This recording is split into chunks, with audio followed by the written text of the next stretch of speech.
Hello, everyone's Forest Focus. As Nottingham Forest are on the verge of signing Portugal winger Jota Silva. We'll discuss that news, touch on the future of another transfer target and Wesley, and answer your questions in the company of, first of all, Pete Blackburn. Pete, how are you doing? Yeah, very good, thanks. Nice to be here.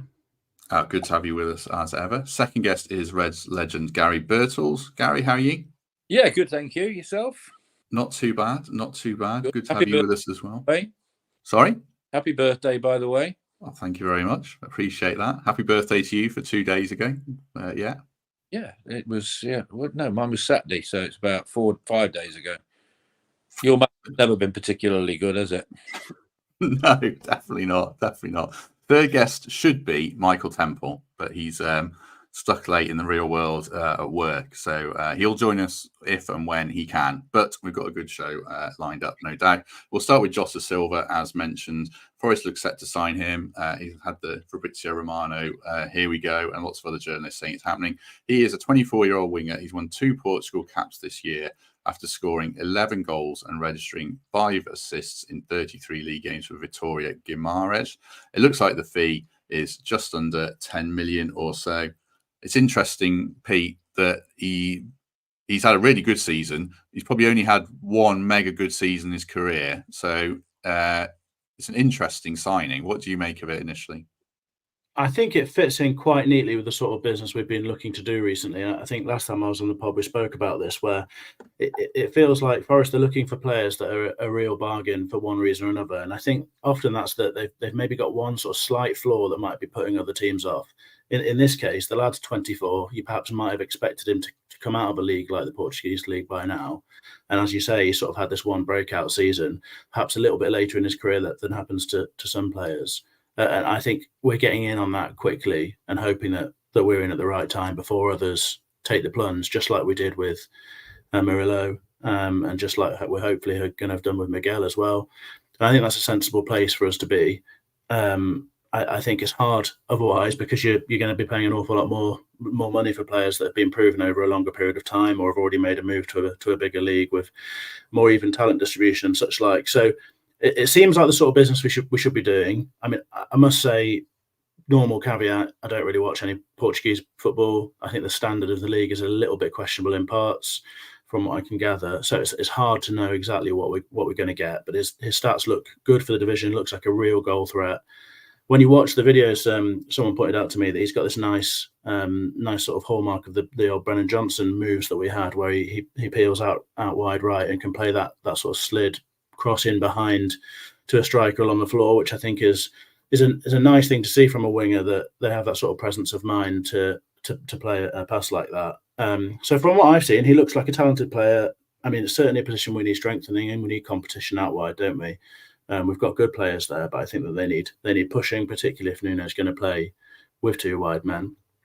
So I'm all for it, and hopefully it's another good one from Serie A, and presumably Ferreira coming in to the scouting department has great knowledge of what's going on in Portugal and where the talent is. So I think you have to be hopeful that this will come good for us.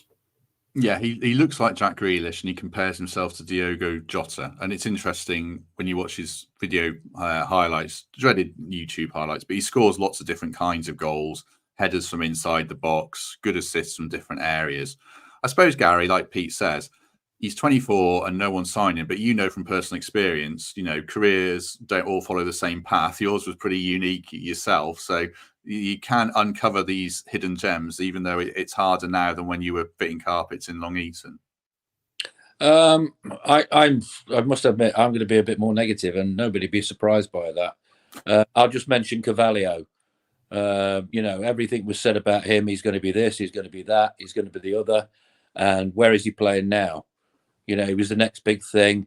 The Premier League is brutal. It's the hardest league in world football to get accustomed to. All the biggest names haven't, I've said this many times before, they haven't nailed it in the first season. You look at Drogba and the quality of those sort of players.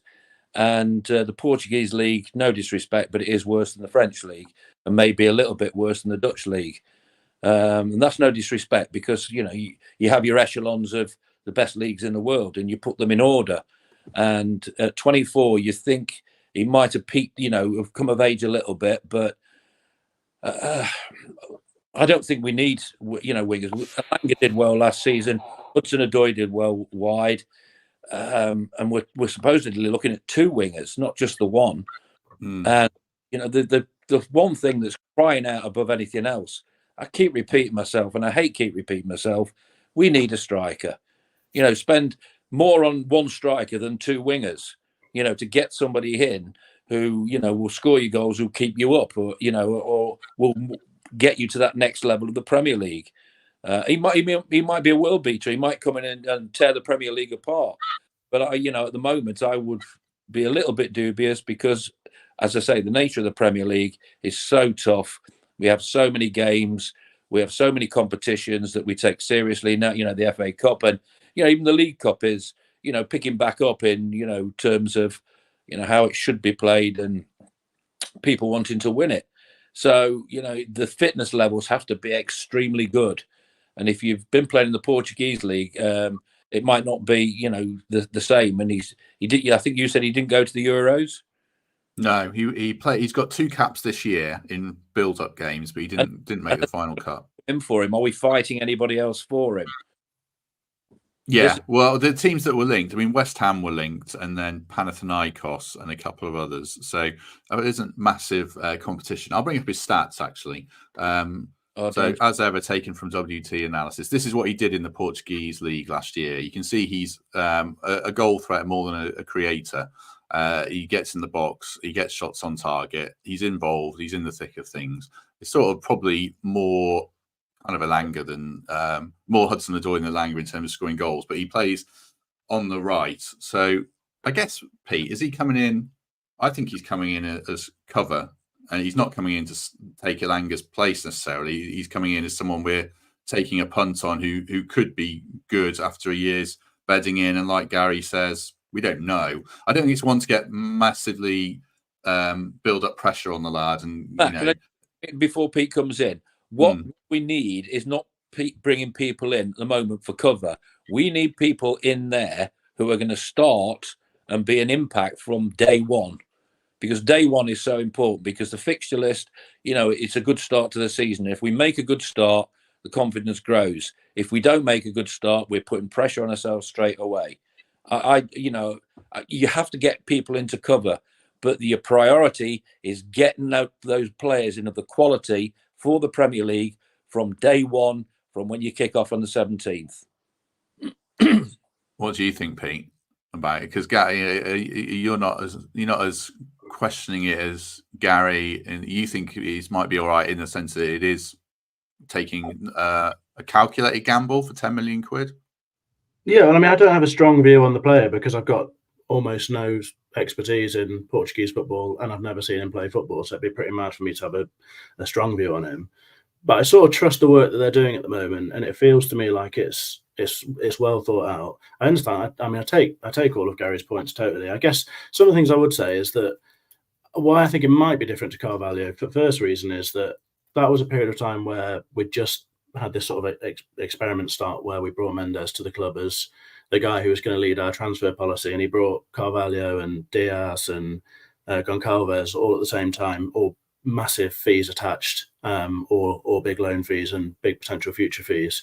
Whereas this is, I think, probably fairly clearly a bit of recruitment that's been done by Sorianos and Ferreira, which itself strikes me as being something that we should feel more confident about, because we've certainly seen the way that those Mendes transfers have gone for Forest, and generally they've not gone particularly well.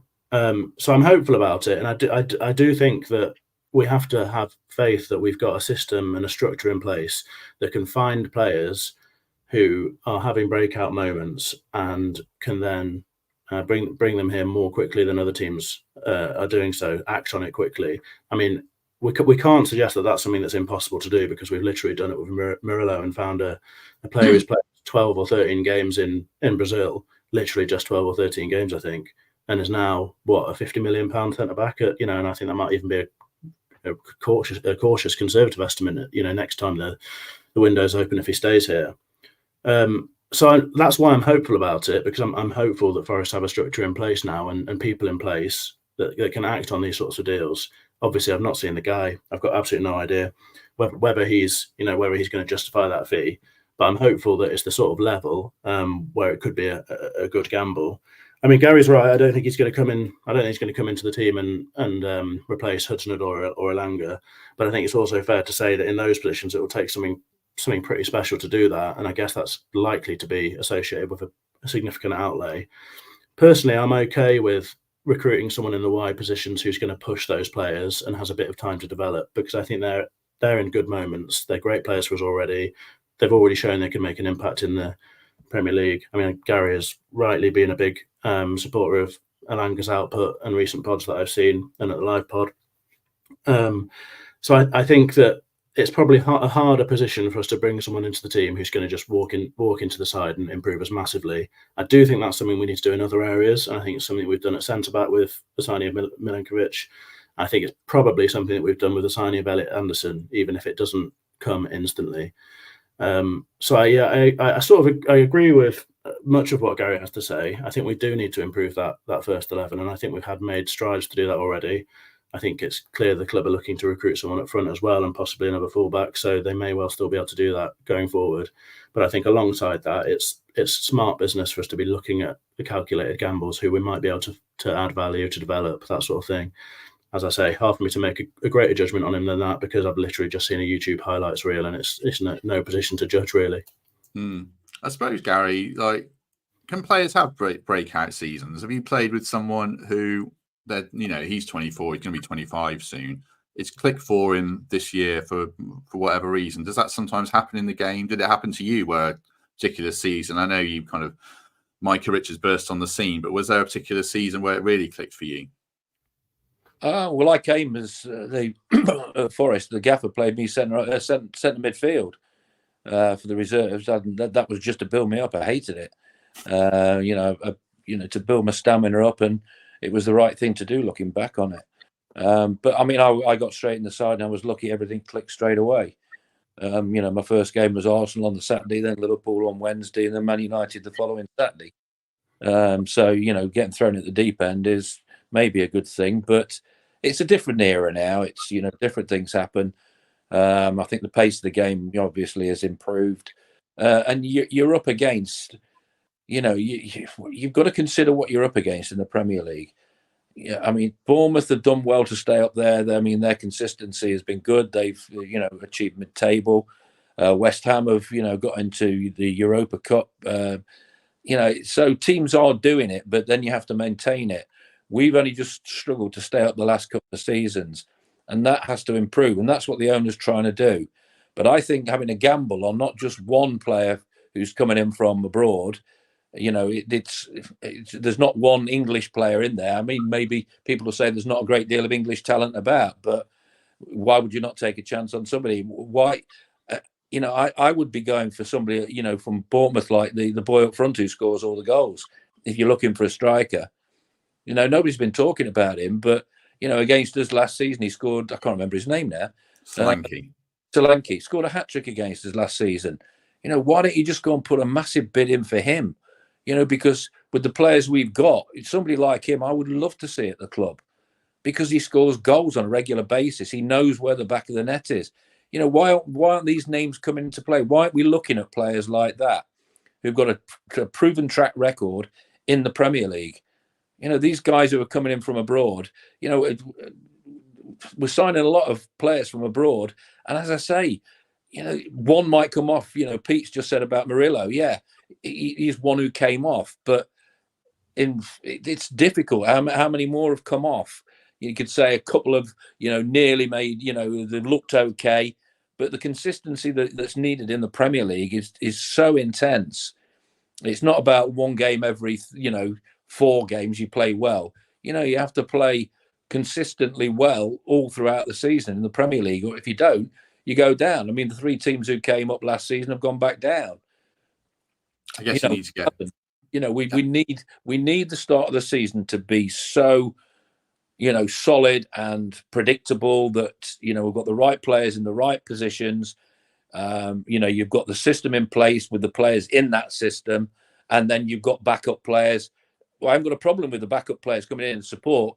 They can learn. They can play in the League Cup and and FA Cup games and things like that, and they can get used to the the pace and the strenuous stuff that you need to play a season in the Premier League. I mean, the number of times last season you heard about players, even at Man City, saying, "I'm tired." Even players, the greatest ability. I mean, Rodri, he's not a player who bursts forward and gets past strikers. He pulls all the strings in midfield, and he was complaining of tiredness after 40-odd games. So anybody coming in from abroad, knows the nature of the Premier League. It's so difficult to adjust to that, sort of stress and, number of games. I guess you have to get Solanke before, I don't know, what would he cost? 60 million? I feel like you have to get them from, like Watkins, Brentford got him from the Championship. Villa got him from the Championship. You probably have to get them a step earlier, I guess. A couple of people mentioning, Gregor mentioning Ivan Toney. Like I saw Darren McAntony saying he thinks he'll go to West Ham. Probably that's a little bit out of our reach at the moment, but strike is a project. I do want to come on to that because that's one of the main questions that we've got coming in. We'll get on to that. Do us a favour and hit like on the video if you haven't already. 300 people with us, so that'd be great. The other one, just quickly mentioning Wesley, another one of our transfer targets from yesterday, 19-year-old Corinthians winger. These are his stats, again taken from WT Analysis, and the thing is that Roma are interested in him now. I was reading, so that's proper competition. But you can see that he is a direct. This just shows he's a direct runner. He'll carry the ball. He's creative. He's not massively involved in goals, so he's kind of a rough diamond and an untapped talent. I guess the stats show he's worth about 20 million, and he's 19. So we'll have to see how that develops. And Ramon Sosa's the other winger that we're kind of interested in. Right, just before we get to Gary's on the beer already, watching the Olympics. No, I'm not. The blackcurrant and water for my throat. Oh, yeah, you're still suffering, aren't you? Day cough is. I'm about 90 days in now. It's been driving me nuts. You're going to be raging if it goes to day 101 then. I think you got rid of it. It just comes back and it's horrible. Well, you're a good man for doing this. Right. Trent Nav. Friday night, we are playing Villarreal, obviously. Our only pre-season friendly at home. You can get your food at the Nav.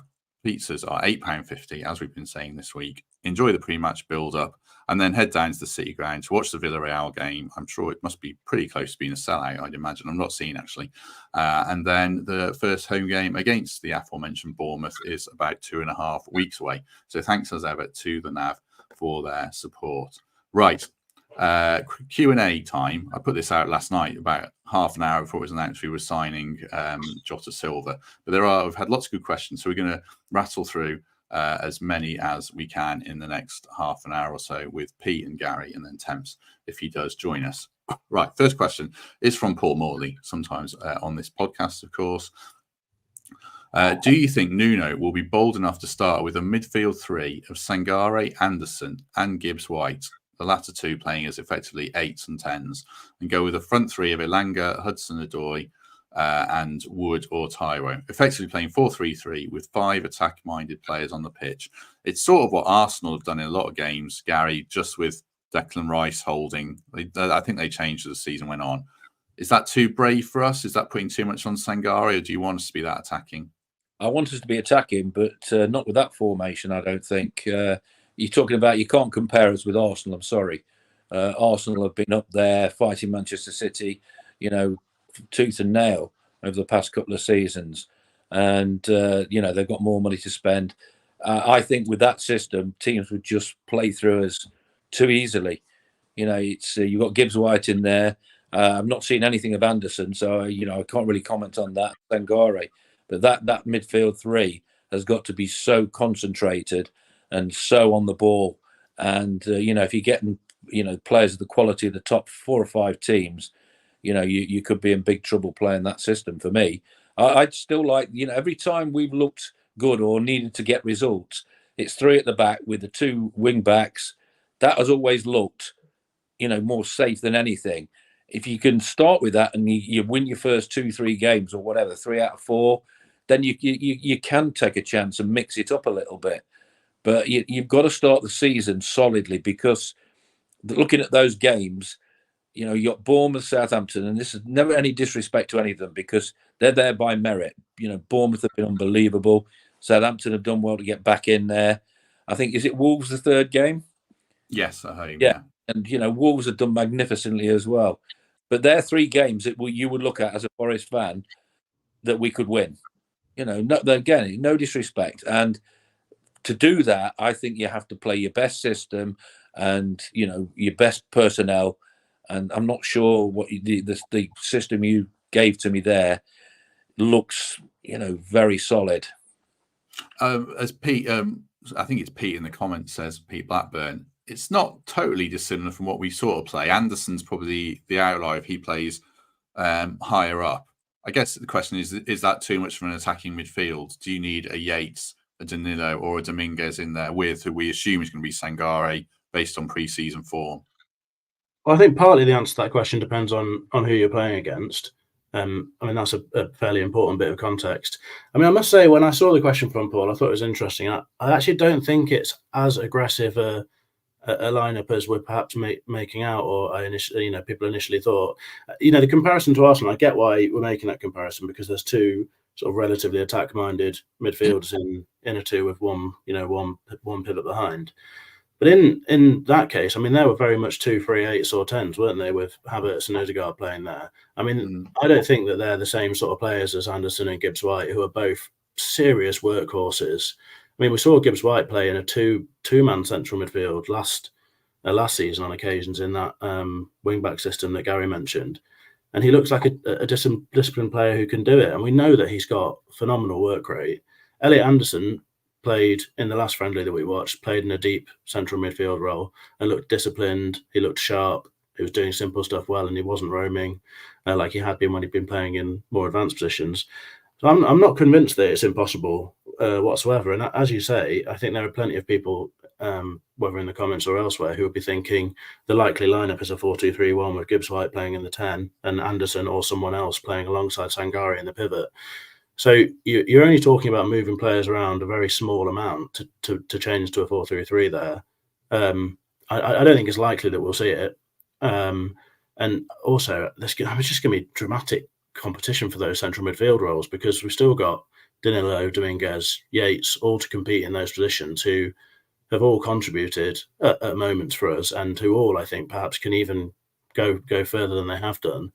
Danilo and Dominguez, I wouldn't be remotely surprised if either had a bit of a breakout season with the sort of ability they have, but they've also sort of struggled to show a consistency, I guess. And I think players can sometimes put that together as they settle into division and at a club, and especially with Forest clearly sort of having a more stable, coherent environment now with much less change. I think we'll see players who come on this season. I'm pretty hopeful about that.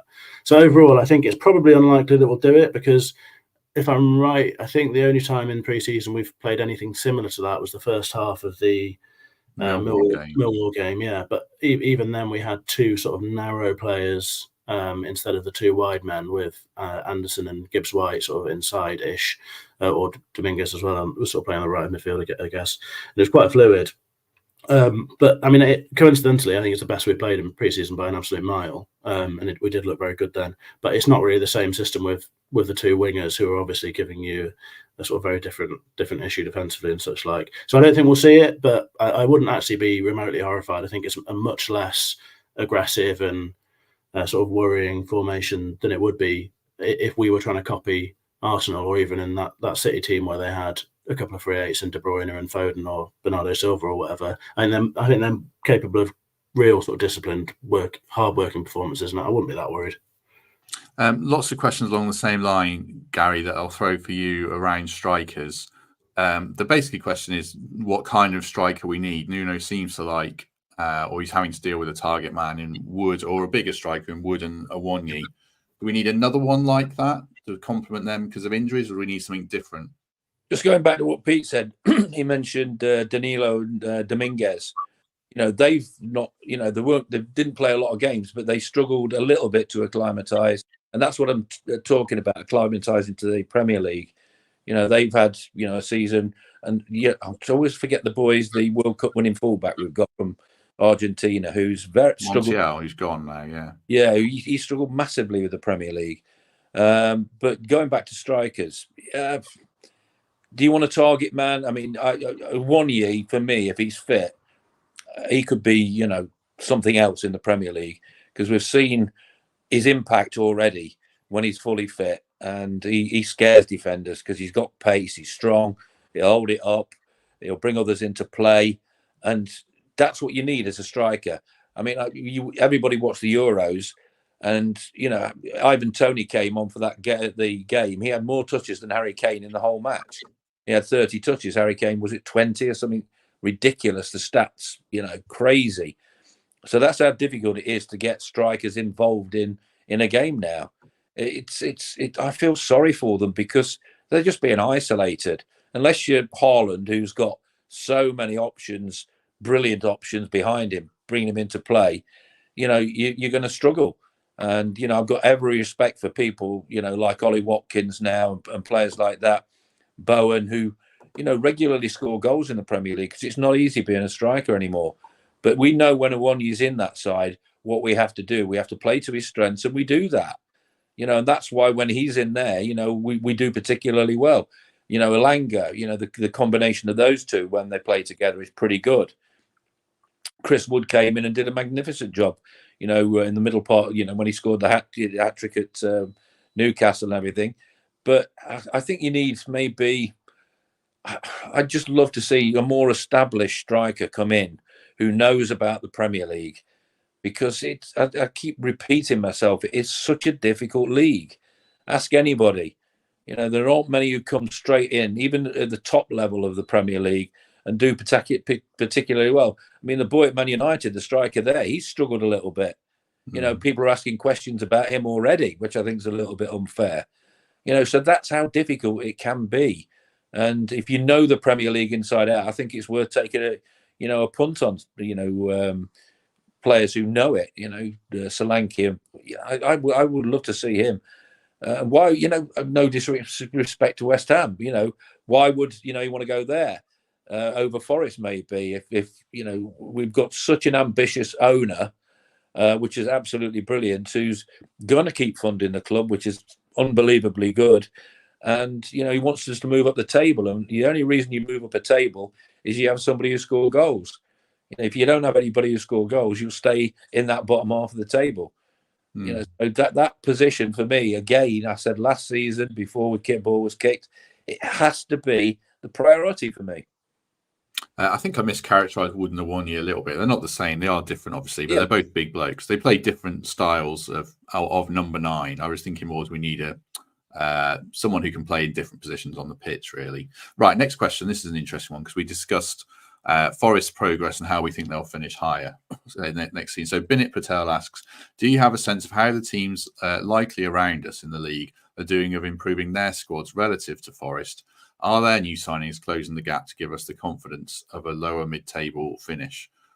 So I did a little bit of research on this and looked at the teams what around us and what they've done so far this summer. So I'll just run through it so people aren't aware, because I wasn't aware of all these. So these aren't in alphabetical order particularly. Brentford have so far signed a striker called Igor Thiago for 30 million from the Belgian league. Basically Ivan Toney's replacement, but Toney hasn't gone yet. Although I listened to an interesting interview recently, with two actually, where they both said Brentford actually, they want to sell Toney to recoup the money and not have him go on the cheap or even for free. So I suspect Toney will probably go. They haven't sold anyone. Palace have obviously lost Michael Elise, which is a huge hole in their team. They've signed a guy called Chadi Riyad, who's a £15 million centre-back, and Daichi Kamada, who's a free transfer from Lazio, Japanese midfielder. Everton yesterday signed Jake O'Brien, who we were linked for, and Iliman Ndiaye, and they got Jesper Lindstrom in on loan from Napoli. And Tim Erugabunum, I've said that wrong, who's from, I should have really practiced some of these names, from Villa in one of those funky PSR deals. They've lost Amadou Anana, who's obviously a top player for them for 50 million, and Ben Godfrey to Atalanta. Fulham, appreciate people's patience on this, but I'll just rattle through it. Fulham signed Ryan Sessegnon on a free and no one else. They've lost João Palhinha, great player, De Cordova-Reid, and Adarabioyo, the fullback, who's gone to Chelsea. Wolves have only signed a winger called Rodrigo Gomez, a fullback called Pedro Lima, and they have sold Max Kilman. And then finally, Bournemouth have signed one player, Dean Hyson, a Spain under-21 international centre-back from Juventus. And they have lost Lloyd Kelly. So that's just a rundown of what other teams around us have done. So I suppose, Pete, quite a few of those teams have lost one big player or not really done massive amounts of business, sort of similar to us in terms of what we've done. So are we right to have that confidence that we're going to finish lower mid-table? Do we know enough about the other teams to really comment on them as people are commenting on us? Oh, well, to answer the last question, probably not. I mean, in a general sense, I think we're right to have a sense of optimism around what Forest can achieve this season. I think if you have a sort of really impassioned look at how we did since Nuno came in, I think we looked a much better side in general. I think we were really hamstrung by some really critical and often pretty horrible individual mistakes and mad moments, particularly defending set pieces and such like. And obviously we've banged on about that forever and probably we're desperately hoping that we won't have to do that come the new season. But we have strengthened in good areas. And also, I mean, there's a lot of underlying data that suggests that we should be feeling more confident about where we were if we can cut out those mistakes. I mean, we were constantly in the sort of top half of teams for lots of those defensive metrics that people who know their stats take seriously in terms of giving opportunities to the opposition and expected goals and all that sort of stuff. And I'm sure that those things should give us some confidence. I mean, the biggest thing for me is that as things stand, we haven't gone mad in the transfer market. And we've had a pre-season so far where we've added a little bit, but fundamentally that team that we had at the end of last season has actually been able to get out on the grass together and play in games. I mean, the last couple of pre-seasons we've had, the teams in some of the friendlies have looked quite incredible. That, you know, lots of players in there that never even played for us in the Premier League or hardly played. And I think for the first time in the Premier League, this has been a pre-season where we've had a real opportunity for the blend to grow and for the dynamics to grow and for pre-seasons to make a big impact, both in terms of fitness and those sort of patterns of play and how the team know each other on and off the pitch. So that's probably the biggest reason why I'm sort of feeling confident. I'm not complacent and I'm not sort of expecting or demanding us to finish in mid-table, but I'm hopeful that we can move up the league and that we can surprise a few. I think people might just be sleeping on us a little bit, and I hope that's the case. And I think the striking thing when you look at those other teams is just very little business has been done in general, really. I don't know whether that's as a result of market finances and PSR stuff, or whether it's just because of the Euros and Copa America and all that sort of thing delaying things. Hard to know. But it's not been an awful lot of business. I think generally speaking, you'd say that the teams that we're looking to be sort of comparators with haven't strengthened massively significantly. Nothing that sort of worries me desperately, but they have managed to keep hold of most of their best players. I mean, Elise going from Crystal Palace is a big exception to that, and I guess it'll be interesting to see how they cope with his loss, because he was tremendous. But otherwise, I don't see us sort of just being outstripped by teams who are doing remarkable work. I thought Everton getting Illiman Diaye stuck out as a really good deal and something I'd like to see us do. But there's not too much that worries me, and I am just genuinely positive about where we are, particularly if we can end this window having not sold those players that we've been worried about selling and not added so much that the cohesion goes out the window again.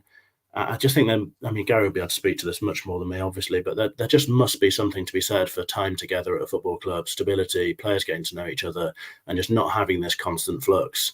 So I'm really hopeful that we can grow from where we are.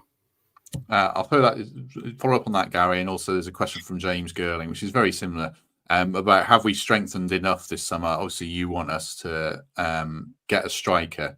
Do we need a lot else, or do you just place a lot of value in what Pete says about being together as a group for a whole pre-season? Well, it's very interesting the stats you provided there regarding the other clubs, and Fulham's the one that stands out for me a little bit. The players that they let go and not really brought anybody in, so it'll be interesting to see those particular clubs you mentioned, how they function and how they start the season. We've just got over 2 weeks to the start, to the start of the season now. So when's the deadline? Right at the end of July. It's either the 31st of August, 31st of August or 1st of September, I guess. A lot of dealings to be done. I think the worry for me might be a little bit in midfield. I've mentioned a striker. I always mention strikers, obvious reasons, because they're the ones who keep you up and win your games more. Everybody else, chips in, but without people who score goals, you don't win games. And I think there's got to be more goals coming from midfield a little bit, and there's got to be a little bit of creativity maybe in there. I think the best signing for me looks the boy at the back from Serbia. His stats, from the European Championships. He won more. I think won more headers than anybody, and that's where we've been let down. We've been conceding ridiculous goals from set pieces, worst in the Premier League. You seem to have addressed that a little bit, so that's good. But I'm just a little bit worried. Maybe there's always too much pressure on Gibbs White for me. I think he's the one who everybody expects to do everything every game, and he tries to do that. And I think you can over-try it. You can over-try, and over-egg the pudding, because that's what's expected of you. And it'd be nice for somebody to come in there and take the pressure off, because sometimes if you've got that one player, oppositions will know that one player is going to be the thorn in their side, and they'll do everything they can to stop that. But if you've got, 2 or 3 options, from elsewhere, then it's more difficult to stop. You can stop one, but you can't stop the other, sort of thing. So the next couple of weeks are going to be very intense for everybody, I think, apart from the top teams in the Premier League. I think, from the teams halfway down to the bottom, I think it's very important to get it right, get the right players in the right positions, and, like I say, be prepared for that first game of the season. Yeah, let's see what Elliot Anderson can do. See if he can take some of the load off Morgan creatively. See how we get him on the pitch as well. A few people in the comments noting about Smith Rowe going to Fulham, which I didn't include him because I don't think he's actually signed yet, unless I've missed it. But he's going there for 35 million. So that'll put an onus on him as well to create, I guess. Right, next question is from Bruce. Who do you think could surprise us for this season for Forest? I normally give the chaps time to think about these answers. Is there anyone emerging, Pete, that we haven't considered? I was thinking maybe someone at left field like Omobamidele could have a breakthrough. He's a young, talented player. I'm trying to think of players we haven't really talked about. Is there anyone who's going to be really big for us this season? I suppose it depends what you think a surprise is. I mean, there's a couple I think that could sort of come good in a way for us that they haven't yet in terms of consistency. And I've mentioned already Danilo and Dominguez. I think they both have the level of ability that if they could put a consistent run together, it could make a real impact on performances, and both can contribute goals, assists, etc. I mean, I expect Anderson to make a pretty big impact quite instantly, but I mean, that's, big money transfer, so it probably doesn't count. I guess the two that I would say, surprise-wise, I mean, I think it's fair to say that Moreira at right back has been an absolute revelation in pre-season, and I think it's worth saying it's just pre-season and playing against teams that aren't going to be the sort of same standard that we will be in the Premier League, the same sort of physicality, all that sort of stuff. Although the Millwall game was pretty physical, so I don't want to put pressure on the lad at all. And it may well be that he doesn't play a great deal of football for a little while because there are good players in his position ahead of him in both Nico and Aina who can both play that. But I mean, he has looked like someone who is really comfortable slotting into that Forest team. He looks like an athlete. He looks like a player with technical ability. You'd have to say that you can't imagine there's any problems with his mentality at the way that he's just slotted in at his age with so little football under his belt. And you never know. Nico Williams gets an injury or there's a downturn of form. Moreira could take that opportunity, and who knows? I think he could be a surprise package, and he certainly looks like someone who can actually play a part in the first team squad. And I just totally assumed that he would not even be in that sort of picture, given that we signed him for 1.5 million or something along those lines. And I just thought he'd be a project for the future, go out on loan somewhere and see how he gets on. And then the other one who I think merits a shout is young Abbott, who I don't expect is going to be playing many Premier League minutes. But if we end up playing a back four, we probably want a fifth choice option at centre half, who's not someone that we have to pay a lot of money for and a lot of wages for, and is someone who's demanding a spot in the team, because you're obviously threatening your team dynamics and all that sort of stuff. But I don't want to overhype the lad or put pressure on or anything, but I've been so impressed with the way that he's just come into playing minutes in pre-season and just looks like a really calm head on his shoulders, really doing the simple stuff really well, never looked remotely out of place in the back line when he's played. And at his stage of his career, it may well be that a season being a sort of fifth option, training in and around the first team, perhaps not going to play any Premier League minutes, but sometimes on the bench when the team dictates it, and the odd moment in the cup and such like, that could really set him up for a good development in his career, whether that's going to carry on being here or whether that's a potential loan at a good level after he's had first team involvement in the squad and training with us. So those would probably be the ones that I'd mention. I guess none of the others would really be surprises because they're all multi-million-pound players with massive wages, really, aren't they? Yeah, a few people in the comments. Yeah, Moreira again, a lot of shouts. Sangare as well, but I didn't really include him because, as Pete says, he's a big signing. A few people also saying Abbott, and Omar Richards got another shout as well. And Dan says about Bolly and Yates will surprise by being key players again, which they might well do. Yeah, and there's thanks very much for getting us for 8,000 subscribers. Yes, so I was trying to get 20 more yesterday, and I saw we got that. So good to get to that landmark. Right, I'll throw the next question to Garry, but just before we do that, thanks, mate. I think Aina could be the one who will improve for us, and Either way, bloody good. That'll be good. No, I said yeah, but I think he struggled a little bit at first, but then he got used to the Premier League, and he looked a massive threat for us. He was probably one of our biggest threats to back end, going towards the back end of the season.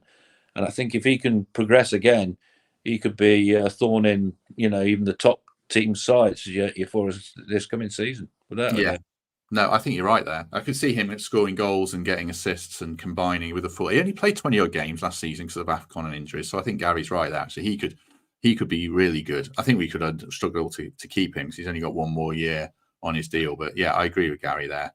Right. Home move estate agents, Ben Sales. I think I saw attempts that he's got big adverts with his face on the back of buses going around Nottingham as well now. So yeah, he's getting everywhere, but a lovely guy and he deserves it. So if you're looking to buy or sell, then Home Move Estate Agents Nottingham are the people for you. 0115 832 1321, and they are 5-star rated on Google, of course. So people seem to like what they're doing, not just me touting them.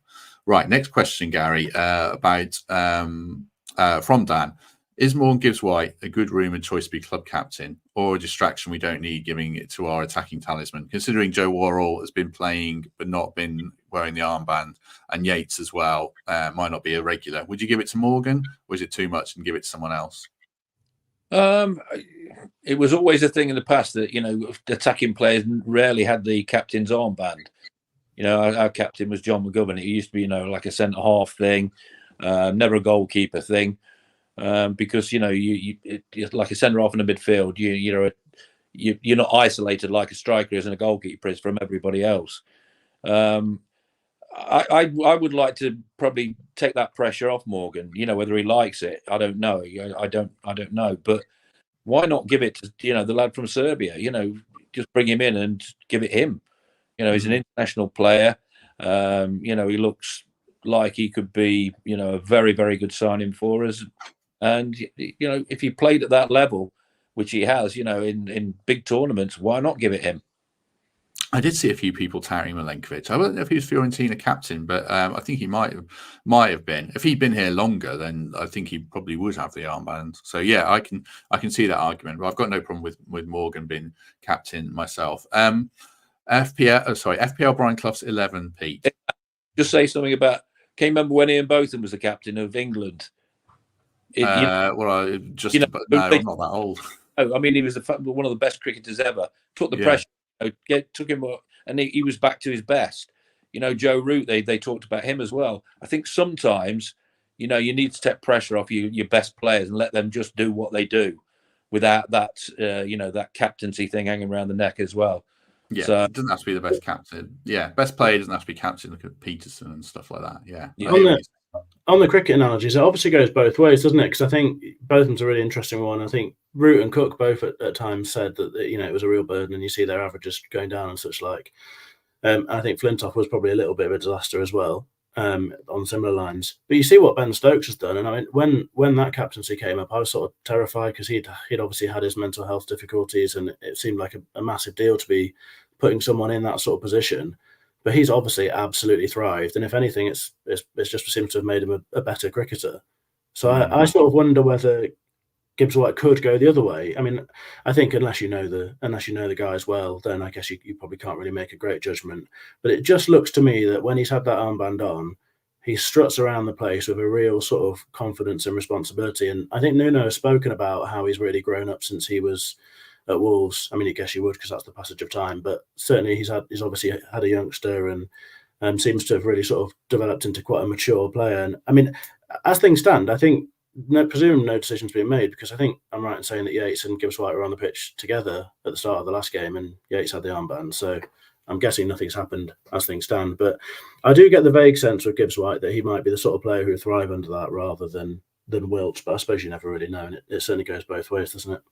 He does love it, being the centre of the attack, certainly. And I think, have it be his team. I could see that working. Going back to the previous question, Gary, FPL Brian Clough 11. Did we see all of Lewis O'Brien's potential? He's gone to LAFC on loan, and they might well buy him in January.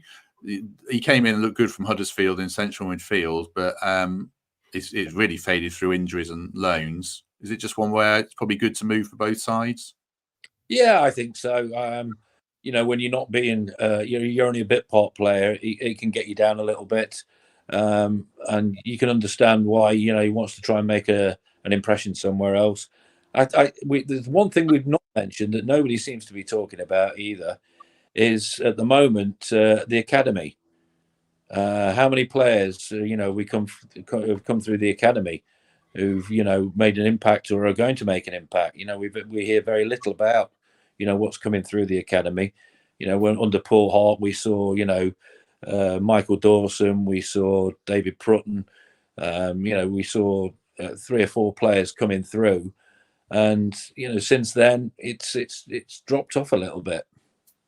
Yeah, I think Zach Abbott's probably the only one. We're playing a bit of catch up, I think, trying to get a next crop through. But they are putting a lot of money and a lot of people into it. They've expanded the staff massively at the academy and had a bit of obviously a restructure. So we'll see how that bears through. But Abbott has looked good in pre-season.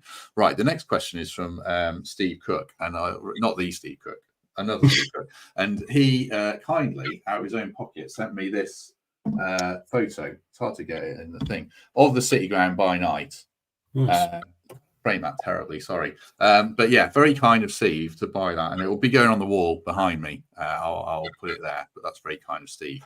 Thank you. Right, Steve asks Pete, if we play 3 at the back as Nuno's first choice formation, have we got enough cover at centre half, assuming Joe leaves and Sangai keeps progressing to play in front of them? So we would have obviously Milenkovic and Murillo, who we've discussed, Willy Bolly, and then a backup of Omar Bamadeli and young Zach Abbott. That's 5 centre backs. If we do want to potentially play 3, we might need 6 if Joe goes. Would we want one more, or are we okay?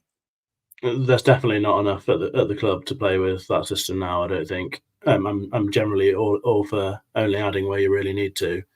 My instinct is that we're going to play 4 at the back. I think that's where Nuno seems to be favouring that, but it's pretty clear he's also getting us prepped for an alternative option in that sort of 3-4-2-1 sort of formation, I guess, and where the wingers can be either wide or can come inside and you have a bit of a box midfield. And it's good. It's got to be good for us to have variety, because obviously teams have got different strengths. We might be struggling to break teams down in certain moments. You might need a different threat. Sometimes you want to pack the midfield, and that box can really help us do that. We saw that particularly under Cooper, I think, in the first season of the Premier League, in the sort of second half of the first season, with playing that sort of system. It did help us with Danilo quite advanced and such like. So I think it's good to be flexible.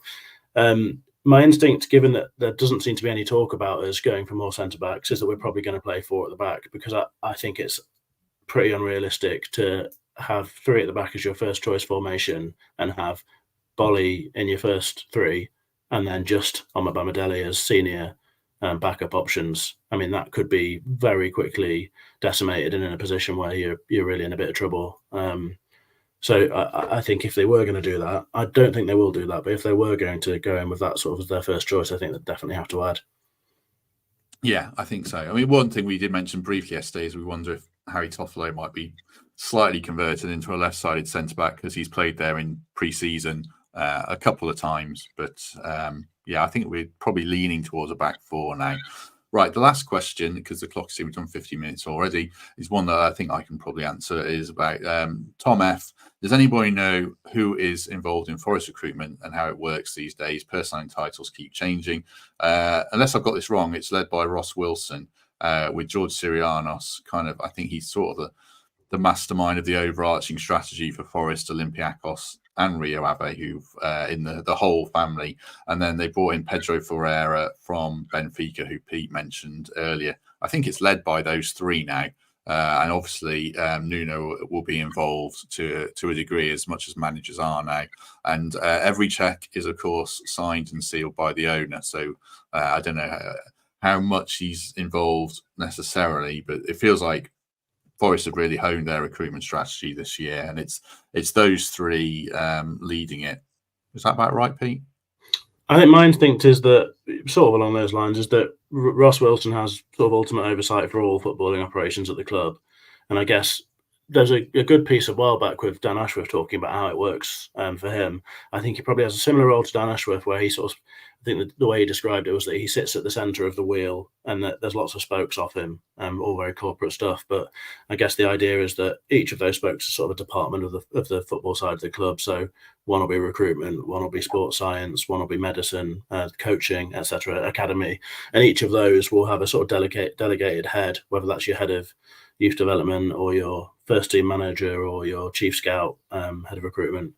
I think Ross Wilson probably oversees everything, but my sense is that the recruitment's pretty heavily led by Sirianos and now Ferreira, and that Ross Wilson will be doing the work when it comes to budgets and legal stuff and negotiations and that side of things, but probably less so the sort of talent ID. Yeah, I think Sirianos finds them with Ferreira. There's mostly, yeah, and Ross Wilson's the strategy guy overall. Have you come around, Gary, to, because obviously when you were playing, and probably until the last 10 years, managers decided who they signed a lot of the time. I think there's almost no clubs now where that really happens. Are you on board with that now? Is that the reality of the modern game? City might dispute that. I think Pep will have his say on. Yeah, there are exceptions. Yeah, and the exception is that it works, and that's why they keep winning things, because they leave it to the guy who knows what he knows the game. I'm not saying the others don't know the game, but I've always been one where if you employ somebody who's going to pick a team on a regular basis, he needs to have an input in it, without a doubt. If he's got to work with players that come in that don't fit the system, and then they don't work, he gets the blame more or less. So I'm a big advocate still of whoever's in charge should have a big say in who comes, and there should be a powwow all the time around the table and saying, right, if you're going to employ, people, recruitment people, yeah, that's fine. But, let's have a talk about it. Let's, go through it on a regular basis and see what's what. But, the modern game has changed so much. I got bored watching the Euros. I really did. I ended up watching more tennis than I watching the Euros, because I was fed up of seeing the ball go backwards, square, goalkeeper having more touches than, the strikers, and the one big thing is, mate, you see, even the England team were doing, we got to throw it near the 18-yard box of the opponents, threw it backwards, the next minute it's with our goalkeeper. For goodness sake, what is that all about? The whole game has changed in respect of, how it's played. Strikers, very rarely get involved now. And, it's disappointing to watch at times. Thank goodness for Spain, because they just gave us a vision of how it used to be a little bit, and they thoroughly deserve to win the Euros, and hopefully that might make people stand up and say, right, okay, that way is pretty good. It's entertaining. You get on the front foot. We don't pass it backwards all the time. It's just getting a little bit boring for me. I like Georgia as well. I thought they were fun to watch, and Albania. I watched a bit of them. Yeah. There were teams who were, but some of the higher teams like France and England in the groups. Look how teams who we're now playing with that system have gone backwards a little bit. The Italies, the France, they didn't look particularly threatening. Germany were more, but they went out as well. The big teams didn't look particularly au fait with the system, that they're now expected to play. And, thank goodness for Spain, as I've said, because they played 7, won 7. It speaks for itself. Just before we go, do us a favour, if you haven't already, hit like on this video. 350 people with us, so it'd be great if you could do that. We'd very much appreciate the support. Pete, anything from you before we go? No, nothing much. Just to add, happy birthday to you, and also on this great day, congratulations to you on the 8,000 subscribers. It's a big old number, and I think there'll be many more. Hopefully so. No, on a serious note, I mean, it's a pleasure to be in a very, very small way involved in things, and it's good to see so many other people enjoying it. So, Absolutely. if people are enjoying it, then do consider giving a few quid to become a member, because you're going to miss out on red hot socials like we've got one this week and things like that if you don't. And also, good work like this deserves paying for, and I'd personally like to keep Matt doing it so that I can enjoy it myself. So, yeah, thanks for having me involved, and been a pleasure again. And of course, Mr. Temple. Yeah, where was he? I know. Good old Temps, we love him. Right. Thanks to everyone who's joined us, and thanks for the birthday wishes. Appreciate that. We'll be back tomorrow with Nathan Joyce talking about Sosa and Wesley and South American players, and then post-match show on Friday.